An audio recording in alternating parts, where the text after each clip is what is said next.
Whether we like it or not, Osama bin Laden changed America.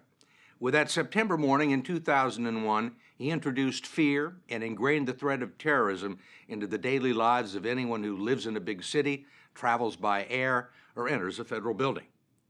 For more than a decade, bin Laden managed to elude the U.S. military and intelligence establishment and taunted 3 U.S. presidents. That finally ended last Sunday, and the last thing bin Laden saw was a Navy SEAL in the third-floor bedroom of his compound in Pakistan. Tonight, for the first time, we hear the story from President Obama, who spoke with us on Wednesday at the White House. He explains how the plan was prepared and carried out, what was going through his mind as he watched it unfold, and the secrecy leading up to his historic announcement last Sunday night.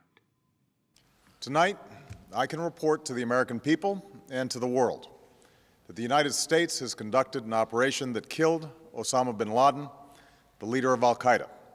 Mr. President, was this the most satisfying week of your presidency? Well, it was certainly one of the most satisfying weeks, not only for my presidency, but I think for the United States since I've been president. Obviously, bin Laden had been not only a symbol of terrorism, but a mass murderer who's had eluded justice for so long, and so many families who had been affected, I think, had given up hope. And for us to be able to definitively say, we got the man who caused thousands of deaths here in the United States was something that I think all of us were profoundly grateful to be a part of. Was the decision to launch this attack the most difficult decision that you've made as Commander-in-Chief? Certainly one. Every time I send young men and women into a war theater, that's a tough decision. And whenever you write a letter to a family who's lost a loved one, it's sobering. This was a very difficult decision, in part because the evidence that we had was not absolutely conclusive. This was circumstantial evidence that he was going to be there. Obviously, it entailed enormous risk to the guys that I sent in there. But ultimately, I had so much confidence in the capacity of our guys to carry out the mission that I felt that the risks were outweighed by the potential benefit of us finally getting our man. How much of it was gut instinct? The thing about gut instinct is if it works, then you think, boy, I had good instincts. If it doesn't, then you're going to be running back in your mind all the things that told you maybe you shouldn't have done it. Obviously, I had enough of an instinct that we could be right, that it was worth doing. When the CIA first brought this information to you, right, what was your reaction? Was there a sense of excitement? Did this look promising from the very beginning? It did look promising from the beginning. Keep in mind that obviously when I was still campaigning for president, I had said that if I ever get a shot at bin Laden, we're going to take it.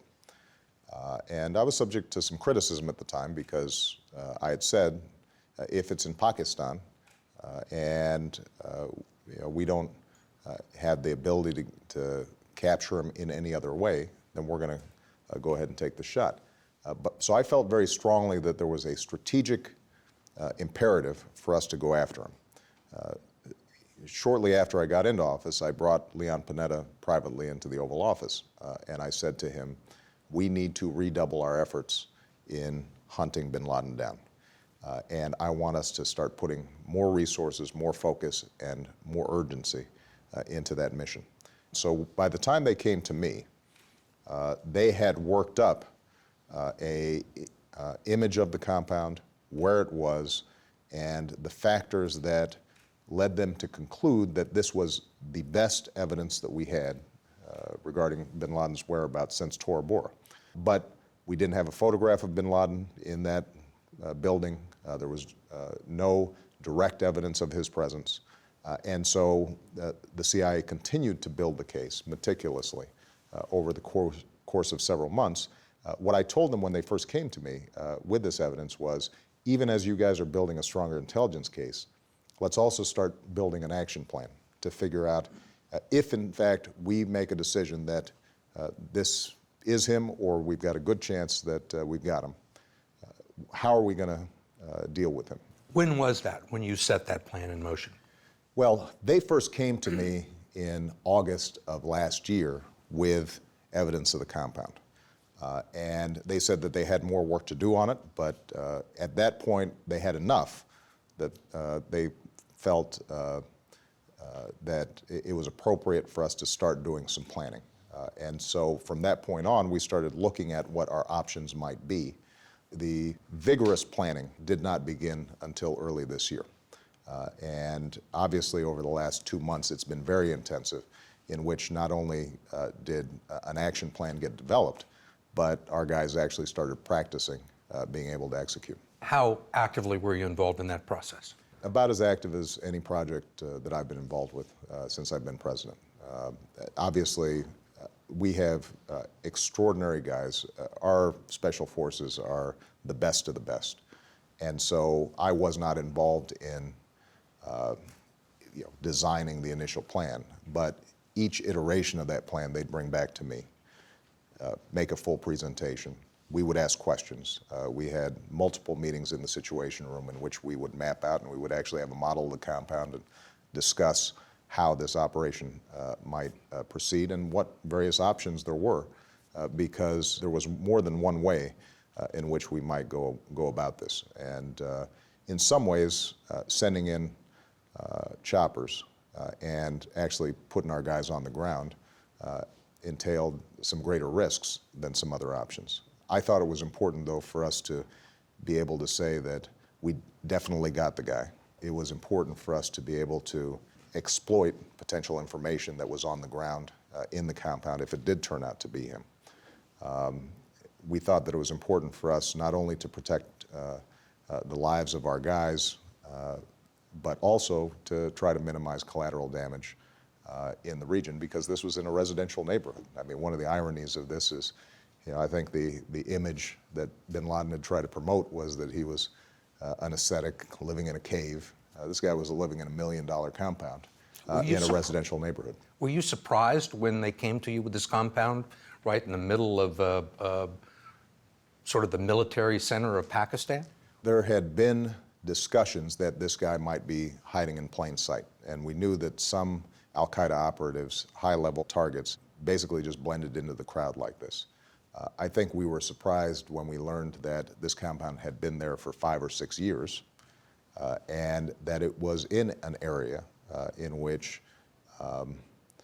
you would think that potentially he would attract some attention. So yes, the answer is that we were surprised that he could maintain a compound like that for that long without there being a tip-off.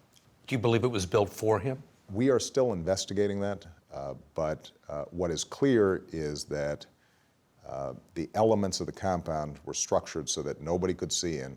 There were no sight lines that would enable somebody walking by or somebody in an adjoining building to see him. So it was clearly designed to make sure that bin Laden was protected from public view. Do you have any idea how long he was there? We know he was there at least 5 years. 5 years? Yeah. Did he move out of that compound? That we don't know yet.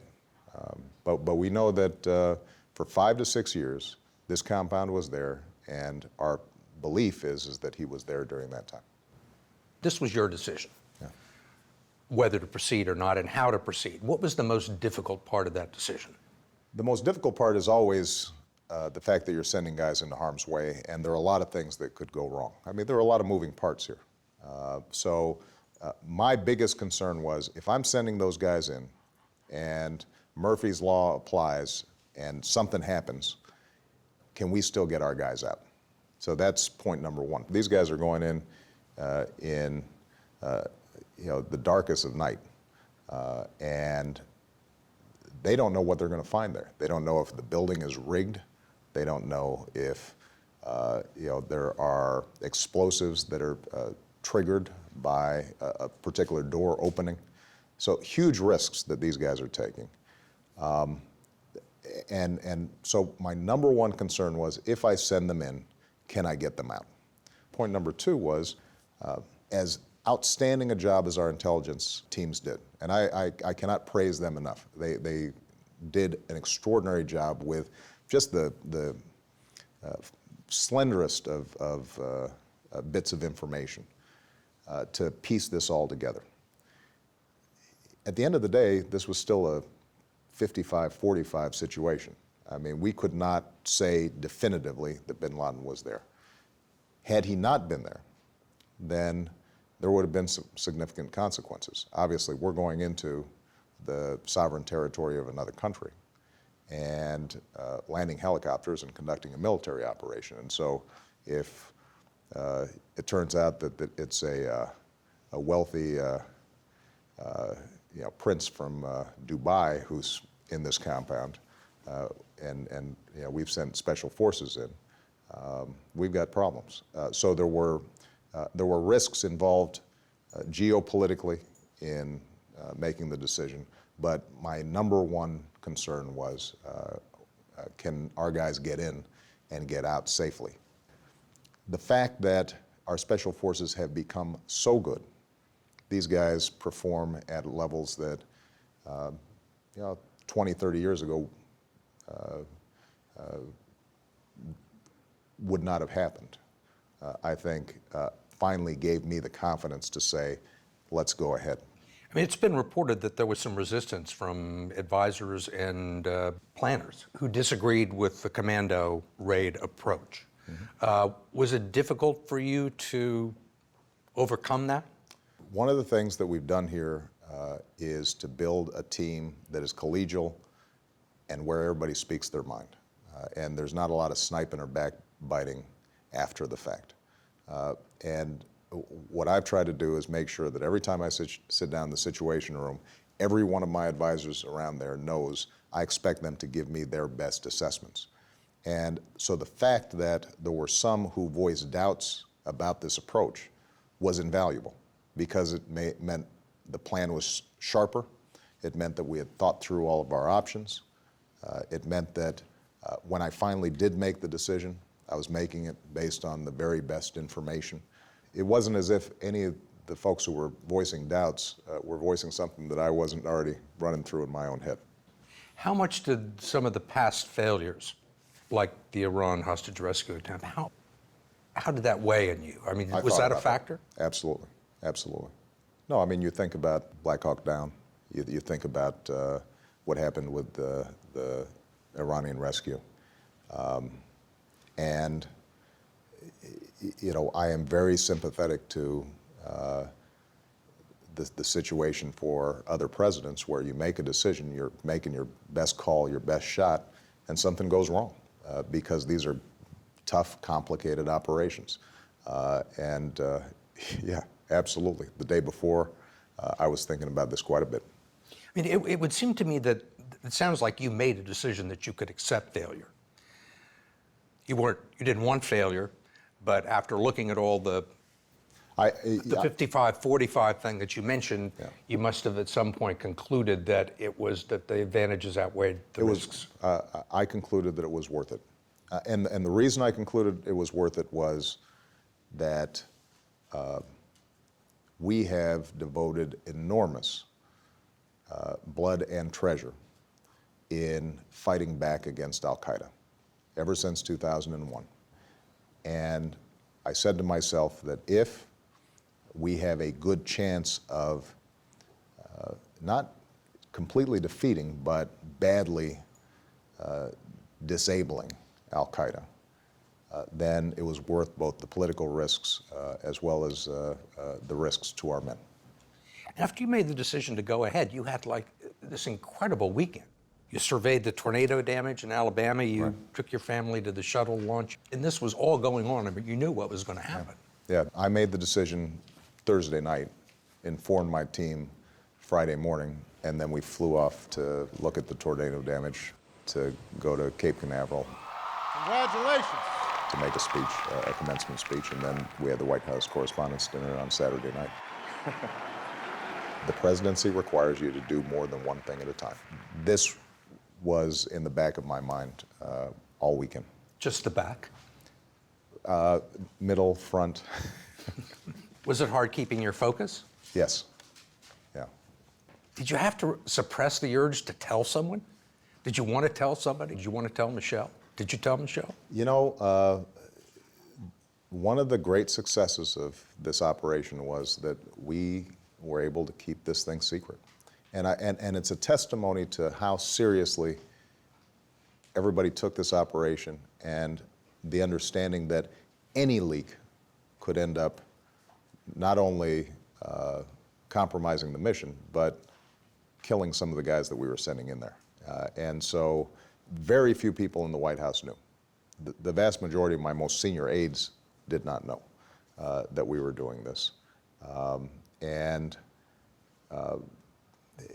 You know, there were times where you wanted to go around and talk this through with some more folks, and that just wasn't an option. And during the course of the weekend, you know, there was no doubt that this was weighing on me. When we come back, President Obama relives the tension-filled moments as he and his closest advisors monitored the assault on the bin Laden compound.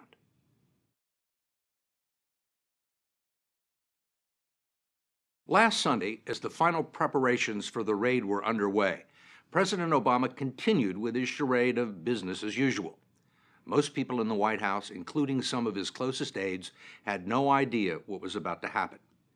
To break the tension and to clear his head, he played some golf in the morning, waiting for the sun to go down in Pakistan. Then he returned to the White House for the most critical 40 minutes of his presidency. In mid-afternoon, he gathered the architects of the mission in a windowless room in the White House basement to watch it all unfold. I want to go to the Situation Room. Yeah. What was the mood? Tense. People talking? Yeah, but doing a lot of listening as well, because we were able to monitor the situation in real time, getting reports back from Bill McRaven, the head of our Special Forces operations, as well as Leon Panetta. There were big chunks of time in which all we were doing was just waiting. And it was the longest 40 minutes of my life, with the possible exception of when Sasha got meningitis when she was 3 months old, and I was waiting for the doctor to tell me that she was all right. It was a very tense situation. Were you nervous? Yes. What could you see? We were monitoring the situation, and we knew as the events unfolded what was happening in and around the compound, but we could not get information clearly about what was happening inside the compound. Right. And that went on for a long time. Could you hear gunfire? We had a sense of when gunfire and explosions took place. Flashes. Yeah. And we also knew when one of the helicopters went down in a way that wasn't according to plan. And as you might imagine, that made us more tense. So it got off to a bad start. Well, it did not go exactly according to plan, but this is exactly where all the work that had been done anticipating what might go wrong made a huge difference. There was a backup plan. There was a backup plan. You had to blow up some walls. We had to blow up some walls. When was the first indication that you had found the right place, that bin Laden was in there? There was a point before folks had left, before we had gotten everybody back on the helicopter and were flying back to base, where they said Geronimo has been killed. And Geronimo was the code name for bin Laden. And now, obviously, at that point, these guys are operating in the dark with all kinds of stuff going on. So everybody was cautious, but at that point, cautiously optimistic. What was your reaction when you heard those words? I was relieved, and I wanted to make sure those guys got over the Pakistan border and landed safely. And I think deeply proud and deeply satisfied of my team. When did you start to feel comfortable that bin Laden had been killed? When they landed, we had very strong confirmation at that point that it was him. Photographs had been taken. Facial analysis indicated that, in fact, it was him. We hadn't yet done DNA testing, but at that point we were 95% sure. Did you see the pictures? Yes, What was your reaction when you saw them? it was him. Why haven't you released them? You know, we discussed this internally. Keep in mind that we are absolutely certain this was him. We've done DNA sampling and testing, and so there is no doubt that we killed Osama bin Laden. It is important for us to make sure that very graphic photos of somebody who was shot in the head are not floating around as an incitement to additional violence, as a propaganda tool. You know, that's not who we are. You know, we don't trot out this stuff as trophies. You know, the fact of the matter is this was somebody who was deserving of the justice that he received. And I think Americans and people around the world are glad that he's gone.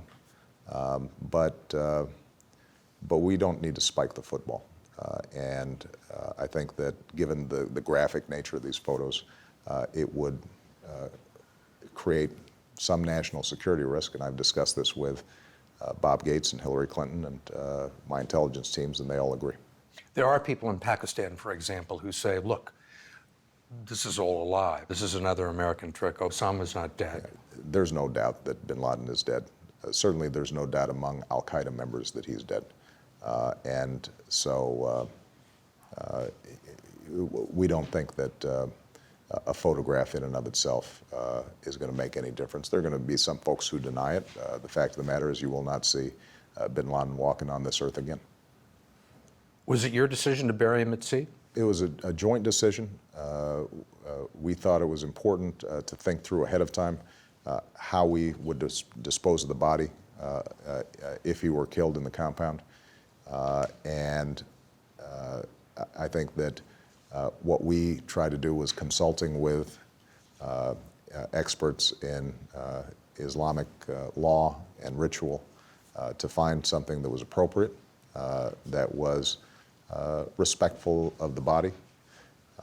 Frankly, we took more care on this than obviously bin Laden took when he killed 3,000 people. He didn't have much regard for how they were treated and desecrated. But that, again, is something that makes us different. When the mission was over and you walked out of the Situation Room, what did you do? What was the first thing you did? You know, I think I walked up with my team, and I just said, we got him. The White House released video that captured the mood as aides and congressional leaders were given the news. The reason I'm calling is to tell you we killed him. And the president thanked cabinet members and advisors after Sunday night's speech. Good job, National Security Team. Thank you for that. Yeah, I'm proud of it. You guys did a great job. They did. It was a moment of great pride for me to see our capacity as a nation to execute something this difficult this well. In a moment, President Obama talks about our allies in Pakistan, why he chose not to tell them about the mission, and where we go from here now that bin Laden is dead. The Special Forces mission that killed Osama bin Laden was extremely difficult, not just because of its operational complexity and the uncertainty of the intelligence. It was also complicated by the location where bin Laden was finally discovered, not far from Pakistan's capital and right under the noses of the Pakistani army. There have long been doubts about the commitment and trustworthiness of America's chief ally in the fight against al-Qaeda, and Pakistan was kept in the dark about the assault against bin Laden. Now the relationship between the two countries has never been worse. You didn't tell anybody in the Pakistani government or the military or the intelligence community? No. Because you didn't trust them? As I said, I didn't tell most people here in the White House. I didn't tell my own family. It was that important for us to maintain operational security. But you were carrying out this operation in Pakistan. Yeah. You didn't trust them. If I'm not revealing to some of my closest aides what we're doing, then I sure as heck am not going to be revealing it to folks who I don't know. Right now, it's certainly the location of his house, the location of the compound just raises all sorts of questions. Do you believe people in the Pakistani government, Pakistani intelligence agencies knew that bin Laden was living there? We think that there had to be some sort of support network for bin Laden inside of Pakistan. But we don't know who or what that support network was. We don't know whether there might have been some people inside of government, people outside of government, and that's something that we have to investigate, and more importantly, the Pakistani government has to investigate. And we've already communicated to them, and they have indicated they have a profound interest in finding out what kinds of support networks bin Laden might have had. But these are questions that we're not going to be able to answer 3 or 4 days after the event. Pakistan's incompetence or duplicity in failing to locate bin Laden has already sparked a debate over whether the U.S. should continue to supply the country with billions of dollars in military aid. But good relations with Pakistan are still vital to U.S. interests. Most of the supplies for U.S. troops fighting in Afghanistan must move through Pakistan, and President Obama says it remains a valuable source of information. When you announced that bin Laden had been killed last Sunday, you said our counterterrorism cooperation with Pakistan helped lead us to bin Laden in the compound where he was hiding. Can you be more specific on that, and how much help did Pakistan actually provide in getting rid of bin Laden? What I can say is that Pakistan, since 9/11, has been a strong counterterrorism partner with us. There have been times where we've had disagreements. There have been times where we wanted to push harder, and for various concerns, they might have hesitated. And those differences are real, and they'll continue. But the fact of the matter is that we've been able to kill more terrorists on Pakistani soil than just about any place else. We could not have done that without Pakistani cooperation. And I think that this will be an important moment in which Pakistan and the United States gets together and says, all right, we've gotten bin Laden, but we've got more work to do. And are there ways for us to work more effectively together than we have in the past? And that's going to be important for our national security. But the U.S. won't have to rely exclusively on Pakistan to investigate bin Laden's support network inside that country. The U.S. has had bin Laden's compound under surveillance for months, checking the comings and goings. And there is all that material that was confiscated from his lair during the raid.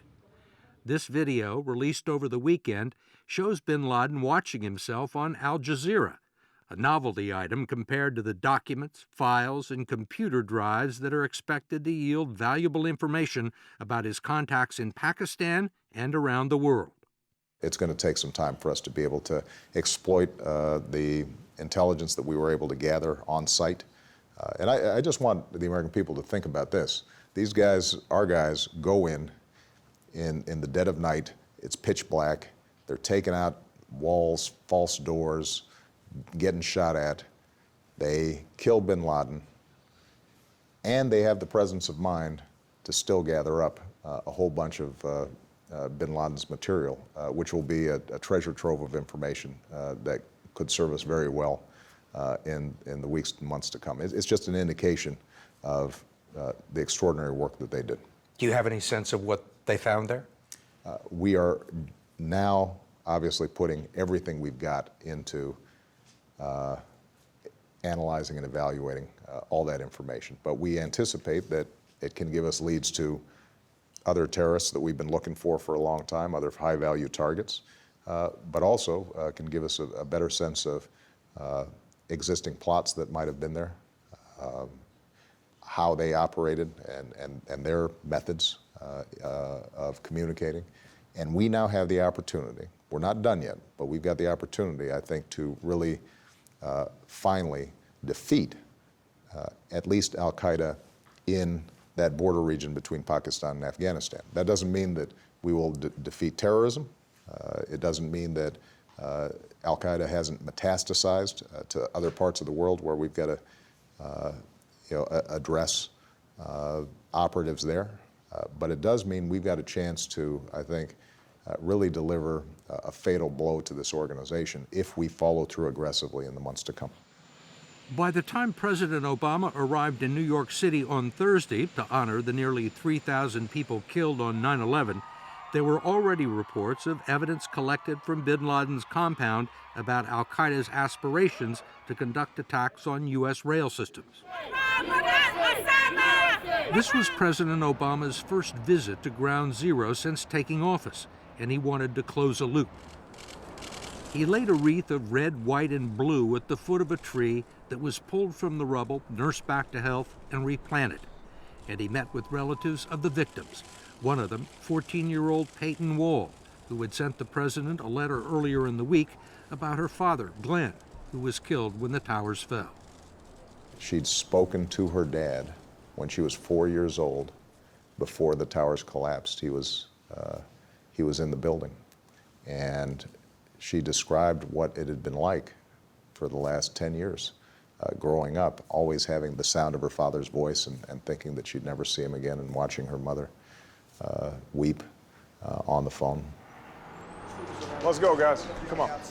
The president also paid a visit to Engine 54 Ladder 4, the New York firehouse that had 15 people killed on September 11th. He dedicated the raid to them and thousands of others who had lost their lives that day. After the ceremony, we managed to grab a few more minutes with the president to talk about the future. In some ways, this is the end of a chapter. And I want to ask you a little bit about where we go from here. There are people in Congress, influential people now on both sides of the aisle, who are saying that this is an opportunity for us to cut our commitment in Afghanistan and hasten our withdrawals. What's your response to that? Well, first of all, remember that when I came in, I said, we're going to end the war in Iraq so that we can refocus attention on Afghanistan, Pakistan, and the border region there where al-Qaeda was focused. We've now removed 100,000 troops from Iraq. We did increase our troop levels in Afghanistan so that we could blunt the momentum of the Taliban and create platforms that would allow us to go after al-Qaeda directly. We've denigrated al-Qaeda significantly even before we got bin Laden.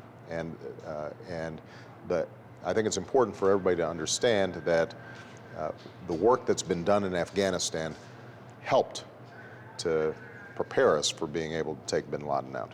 Now, I've already committed to a transition starting in July where we're going to begin drawing down our troops in Afghanistan. But it's important to understand that our job's not yet finished and that we've got to make sure that we leave an Afghanistan that can secure itself, that does not again become a safe haven for terrorist activity. But I think that that can be accomplished on the timeline that I've already set out. I mean, you seem to think that it might hasten our withdrawal. Well, keep in mind what has happened on Sunday, I think, reconfirms that we can focus on al-Qaeda, focus on the threats to our homeland, train Afghans in a way that allows them to stabilize their country. But we don't need to have a perpetual footprint of the size that we have now. Do you think this improves the chances for some kind of a negotiated settlement in Afghanistan? I think what it does is it sends a signal to those who might have been affiliated with terrorist organizations that might have had a favorable view towards al-Qaeda, that they're going to be on the losing side of this proposition. And it may make some of those local power brokers, those local Taliban leaders, have second thoughts and say maybe it makes more sense for us to figure out how to participate in a political process as opposed to engaging in a war with folks who I think we've shown don't give up. We wanted to know what kind of awards and decorations the president had in mind for the U.S. Special Forces who participated in the assault on bin Laden's compound. They'll pretty much get whatever they want, but these guys are so low-key, so focused on just doing their job that they get embarrassed, I think, if they get too much attention. On behalf of all Americans and people around the world, job well done. Job well done. On Friday, the president got a chance to thank them personally during a visit to Fort Campbell, Kentucky, where the helicopter pilots were based. He reportedly met them behind closed doors, along with the Navy SEALs who carried out the assault. It's unlikely you will ever see the faces or learn the names of those who avenged 9/11 and finally disposed of its mastermind. Their identities are classified and likely to remain so. Is this the first time that you've ever ordered someone killed? Well, keep in mind that every time I make a decision about launching a missile, every time I make a decision about sending troops into battle,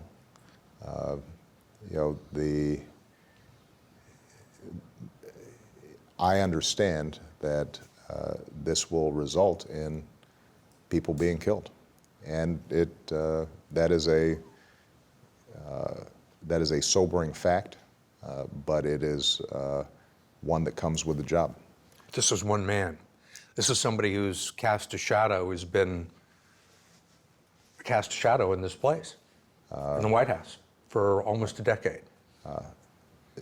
As nervous as I was about this whole process, the one thing I didn't lose sleep over was the possibility of taking bin Laden out. Justice was done. And I think that anyone who would question that the perpetrator of mass murder on American soil didn't deserve what he got needs to have their head examined.